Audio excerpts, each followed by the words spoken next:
A paz do Senhor, amados e queridos irmãos, tudo bem? Eu sou o pastor Valmir Ribeiro. Graças a Deus por sua vida, por sua casa, por sua família. Eu apresento a você, nesse vídeo, a nossa quarta lição bíblica da classe dos adultos, da EBD, das lições da CPAD, da Casa Publicadora das Assembleias de Deus. Esse nosso trimestre, esse primeiro trimestre está fantástico para todas as lições. Estamos estudando sobre a supremacia da Bíblia Sagrada.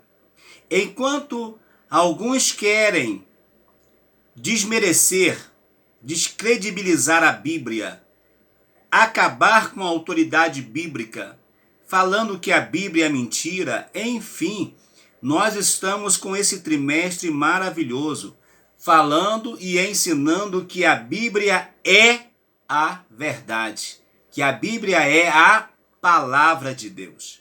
E hoje, nesta quarta lição, nós estudaremos sobre a estrutura da Bíblia.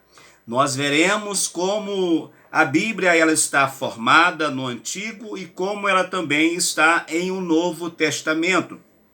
E vai ser muito importante. São detalhes. Eu sei que você já sabe, eu sei que você já conhece o assunto, mas quando o assunto é voltado para as coisas de Deus, o conhecimento nunca é demais.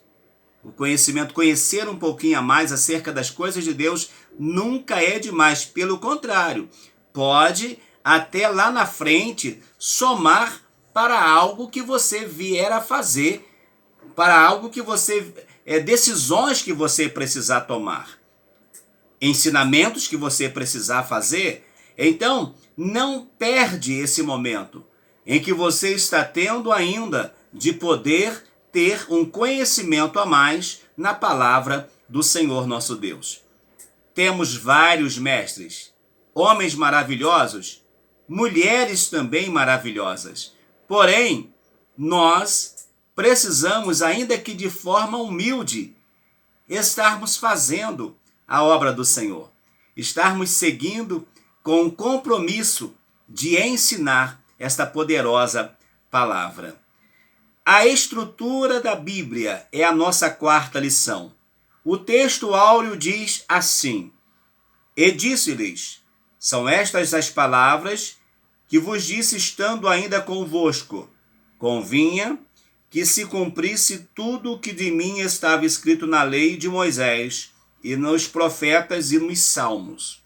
Então Jesus vai passar para eles que tudo o que aconteceu com ele estava escrito na lei, nos profetas e nos salmos. Está lá em Lucas capítulo 24, versículo 44.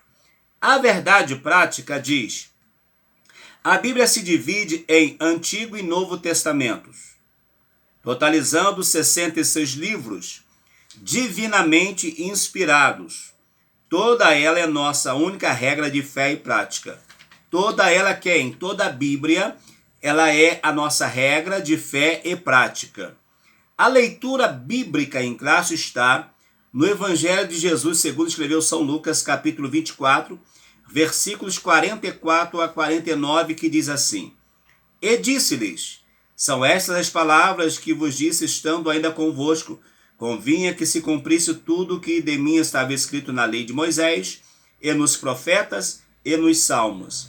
Então abriu-lhes o entendimento para que compreendessem as Escrituras. Disse-lhes, assim está escrito, e assim convinha que Cristo padecesse, ao terceiro dia ressuscitasse dos mortos, e em seu nome se pregasse o arrependimento e a remissão dos pecados, em todas as nações, começando por Jerusalém. E dessas coisas sois vós testemunhas. Eis que sobre vós envio a promessa de meu Pai.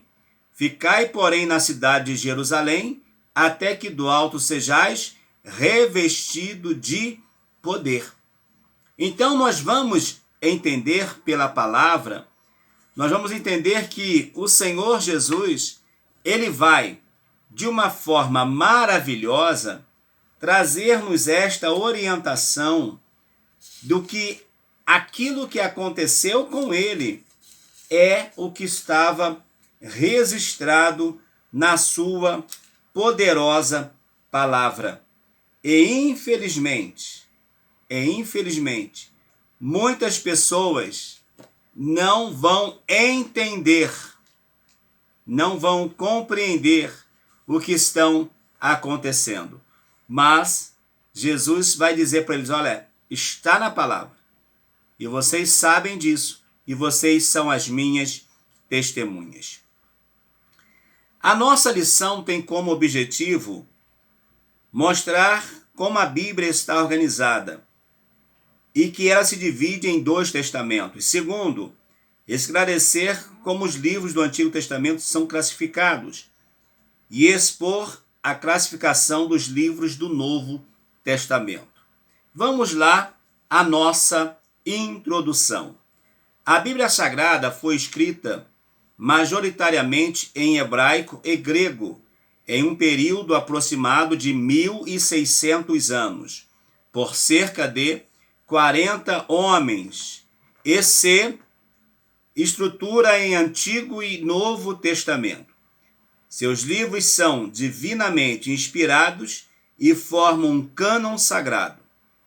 Nesta lição, veremos como a Bíblia está organizada, a classificação de seus livros e a canonicidade e as particularidades dos testamentos.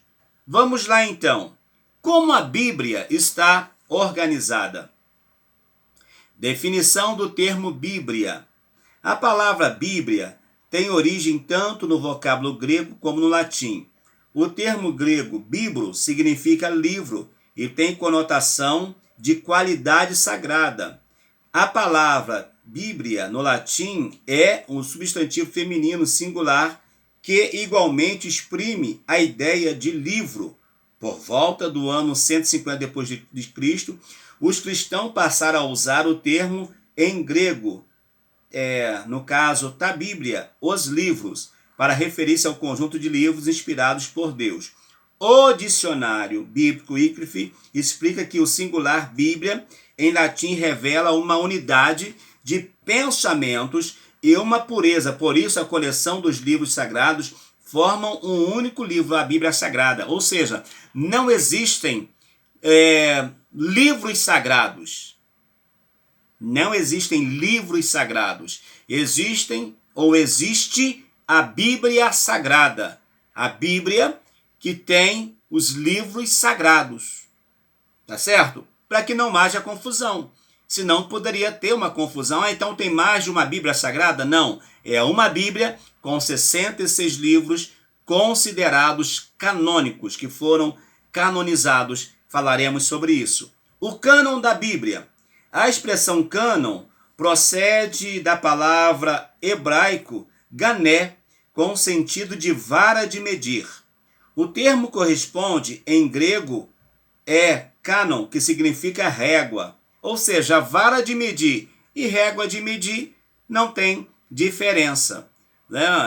Numa obra, o construtor tanto precisa de uma vara de medir, que é o metro, como ele precisa de uma régua para acertar uma parede, por exemplo. Quem trabalha com construção sabe disso.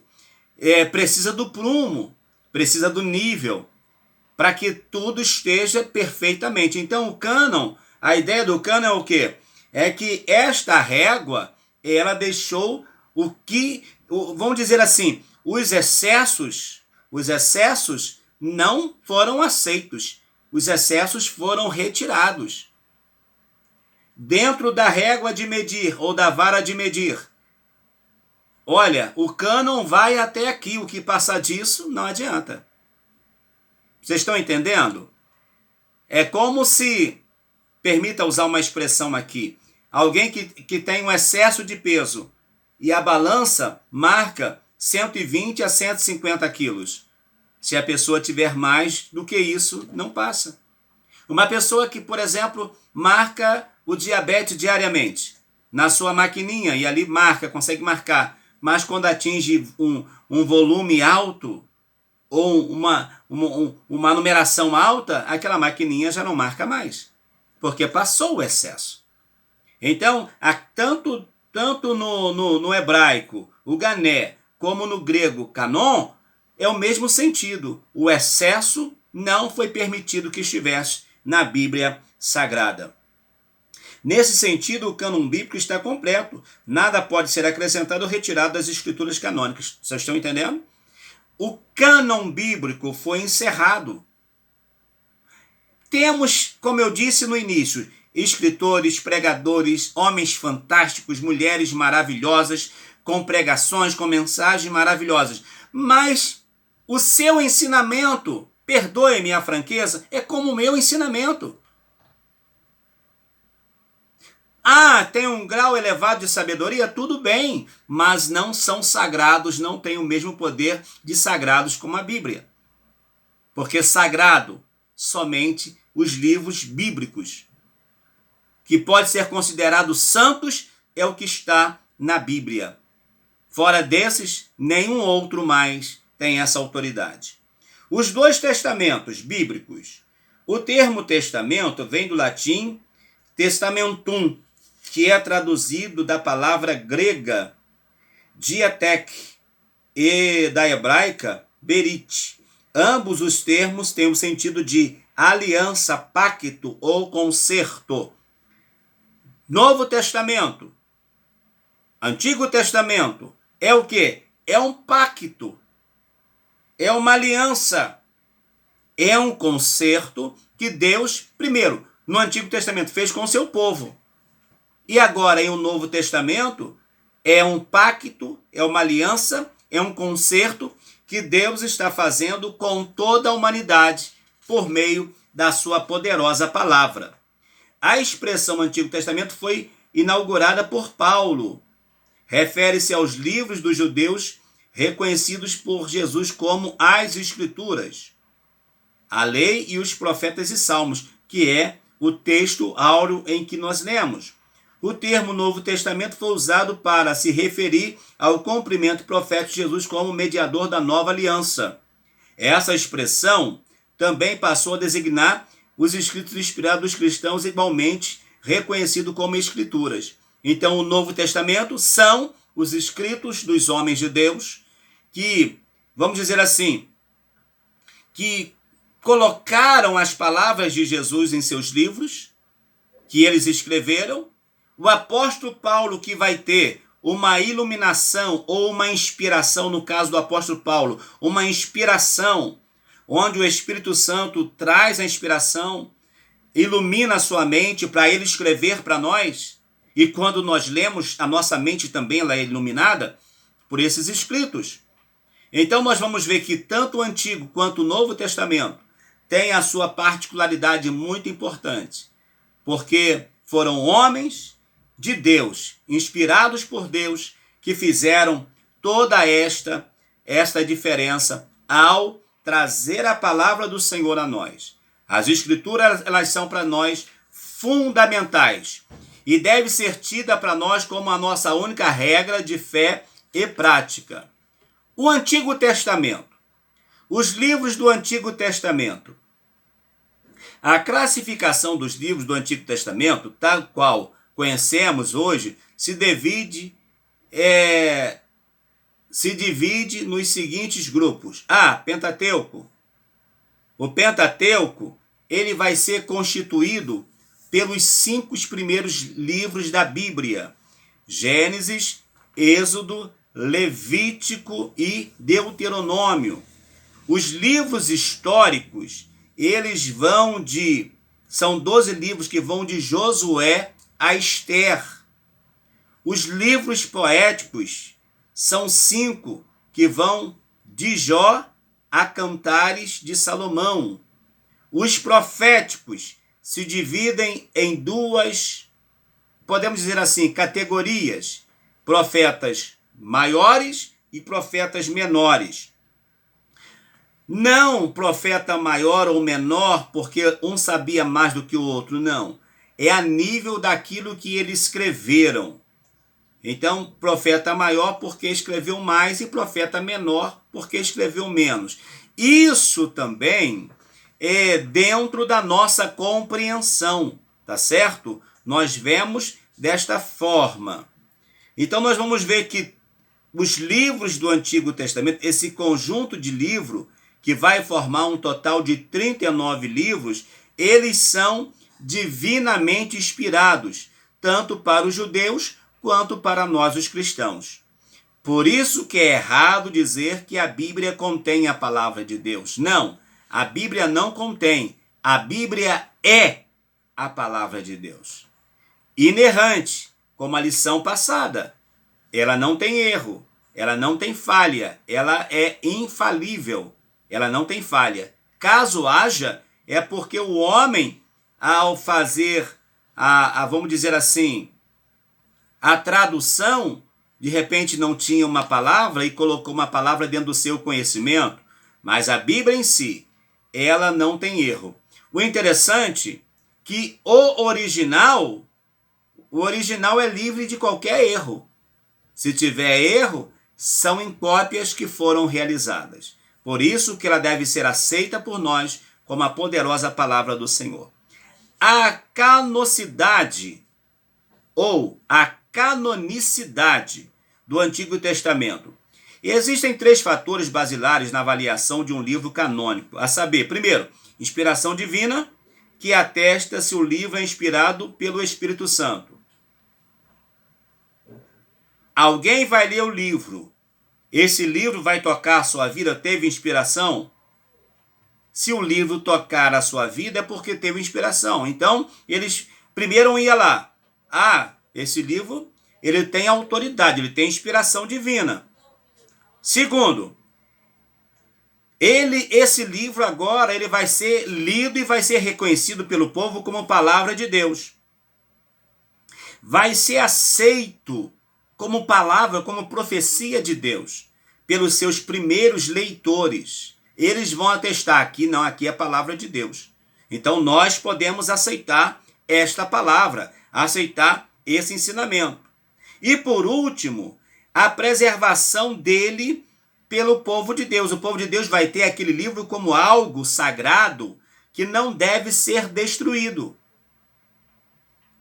Não pode. Eles vão guardar, eles vão preservar aquele livro, aquela mensagem como sendo uma mensagem especial de Deus. Então essa mensagem especial vai atestar que o Senhor Deus, ele então falou a palavra e o povo ao receber guardou a palavra. Então a preservação, ela é muito importante no caso da canonicidade do livro, a preservação da mensagem. 3. A particularidade do Antigo Testamento. Quase a totalidade dos livros foram escritos em hebraico, chamado na Bíblia de língua de Canaã. Algumas porções foram escritas em aramaico. Algumas porções do Antigo Testamento, tá? Foram escritos em aramaico. Uma espécie de dialeto de origem, né? Que deu origem à língua árabe. Então pode ser que tenha algum texto que está escrito em aramaico. Mas na maioria, ou quase na sua totalidade, o texto vai ser o hebraico. Por isso que volta e meia, nós encontramos pessoas dizendo, mas no hebraico está escrito assim. No hebraico significa assim. No hebraico, por quê? Porque foi a língua original. E nós sabemos, do hebraico para o português, por exemplo, se perdeu muita coisa. Muitas riquezas foram perdidas, até na própria escrita. Então, quando você tem uma possibilidade de ter um contato com o escrito, com uma palavra hebraica, por exemplo, você pode ter uma outra ideia daquele texto, como for escrito com a profundidade. Mas isso também não impede que ao ler a Bíblia em português, nós também vamos sentir a presença do Senhor. Nada impede isso. O último livro canônico foi o do profeta Malaquias, que concluiu antes do ano 430 a.C. Desde então, nada mais pode ser acrescido no cânon no Antigo Testamento. Ou seja, na nossa compreensão, veio de Gênesis a Malaquias. Encerrou ali. Todos os livros, todos os escritos depois de Malaquias vão ser tidos como livros apócrifos. Tá bom? Livros apócrifos. Livros que não foi achado neles condições de serem tidos como livros canônicos. Livros com uma mensagem verdadeira, uma mensagem sagrada. Tinha até histórias, ensinamentos, mas não com a mesma autoridade com o que foi encontrado nos demais livros. O terceiro tópico, o Novo Testamento. Os livros do Novo Testamento. Esses livros, só um detalhezinho importante aqui, então, do Antigo Testamento, olha só. Conforme o teólogo Norman Geisler, para facilitar a tarefa de citar a Bíblia em 1200, já na nossa época, em 1227 d.C., o texto foi dividido em capítulos. E somente em 1445, o Antigo Testamento foi dividido em versículos para ficar mais fácil para o leitor. Porque senão ele pegava Isaías todo. Como ele vai ler? Como ele iria achar partes ali? Então, foi dividido em partes, e depois em capítulos, e depois em versículos, para facilitar a leitura como nós temos hoje. Vamos sim, lá no Novo Testamento. Os livros do Novo Testamento. Esses livros foram reconhecidos pela igreja após a morte do Senhor Jesus Cristo e estão classificados em 4 grupos principais. Primeiro, Evangelho, que são 4. Mateus, Marcos, Lucas e João. O livro histórico, o livro de Atos dos Apóstolos. As epístolas. As epístolas, elas são formadas em epístolas paulinas e epístolas gerais.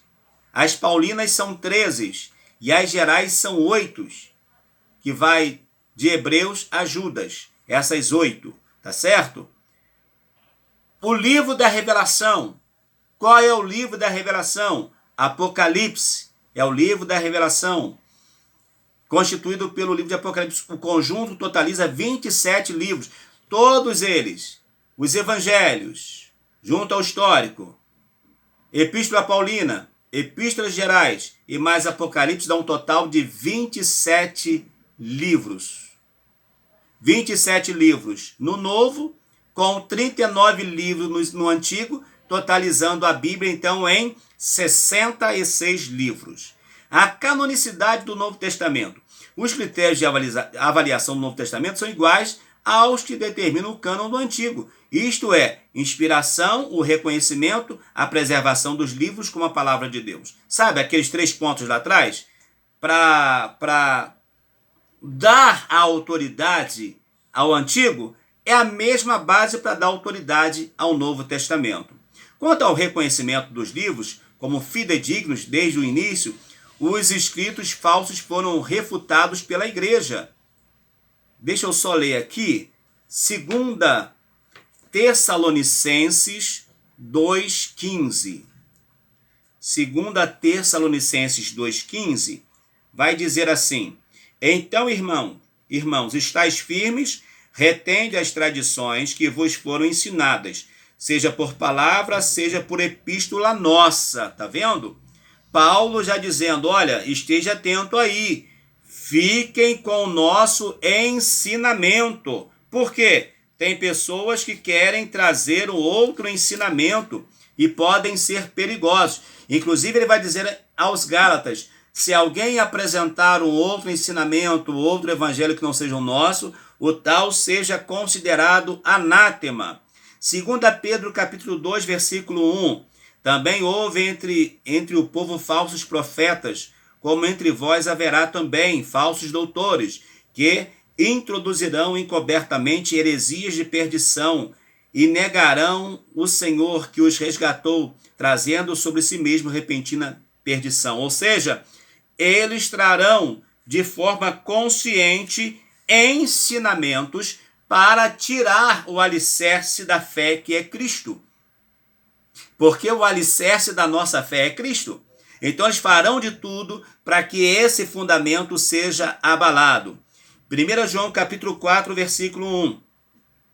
Amados, não creiais em todo espírito, mas provai se os espíritos são de Deus, porque já muitos falsos profetas se têm levantado no mundo. Já naquela época, muitos falsos profetas já se haviam levantado. Imagine hoje como estão as coisas.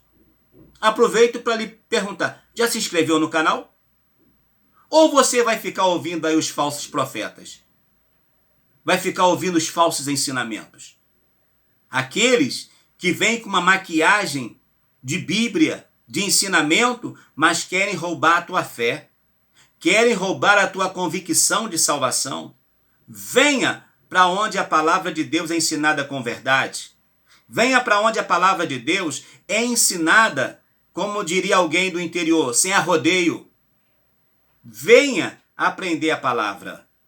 Se inscreva no canal, acione as notificações e seja abençoados pelo Senhor nosso Deus.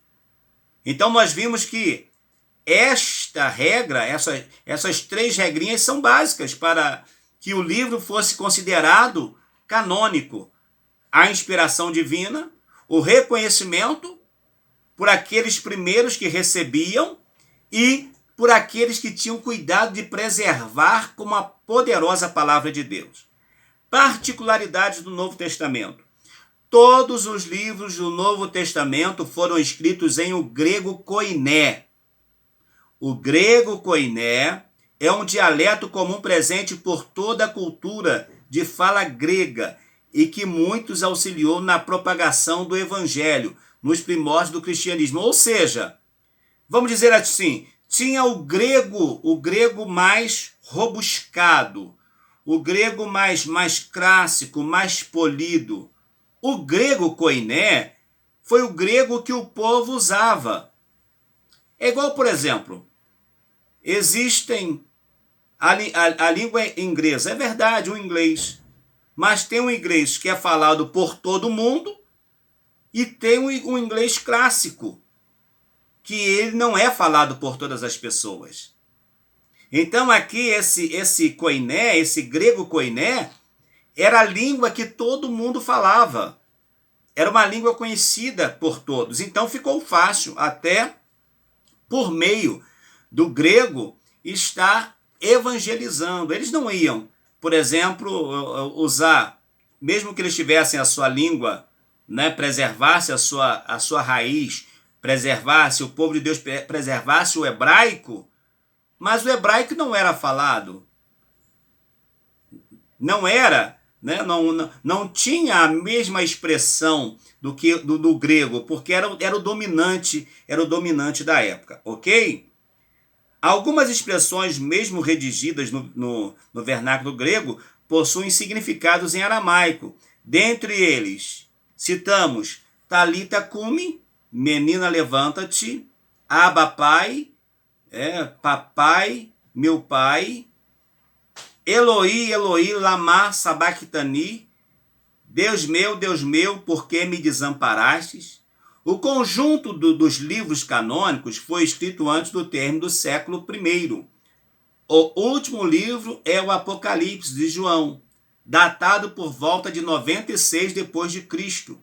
Desde o encerramento do cânon, os cristãos reconhecem apenas os 27 livros como inspirados.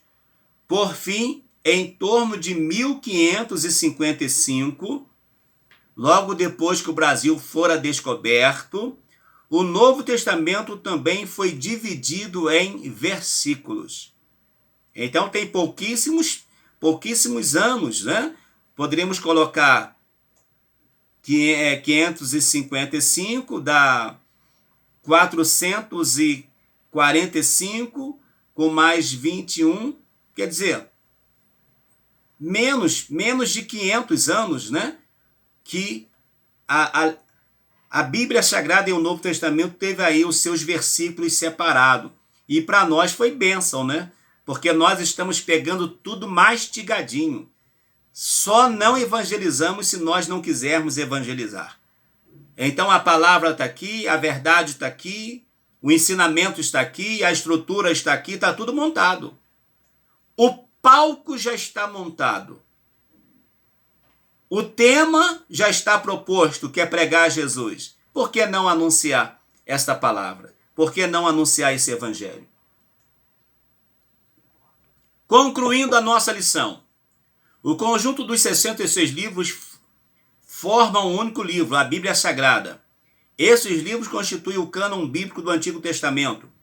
Os critérios para avaliação foi da canonicidade, que são inspiração, reconhecimento e preservação dos livros como palavra de Deus. A comprovação desses critérios revela que as escrituras foram aceitas e foram preservadas como livros autorizados por Deus, inspirados por Deus. Semana que vem, nós estudaremos como ler as Escrituras. E vai ser mais uma lição maravilhosa. E nesta lição agora eu te convido ao último ato. Orar por aqueles que estão precisando, entregá-los nas mãos do Senhor. E outra coisa, vem comigo para o canal. Se inscreva no canal, acione as notificações e receba da parte do Senhor a palavra que você precisa para a sua vida. Eu sou o pastor Valmir Ribeiro e desejo a você um dia de paz, uma semana de paz em Cristo Jesus. Até a nossa próxima aula, em nome do Senhor Jesus. Amém.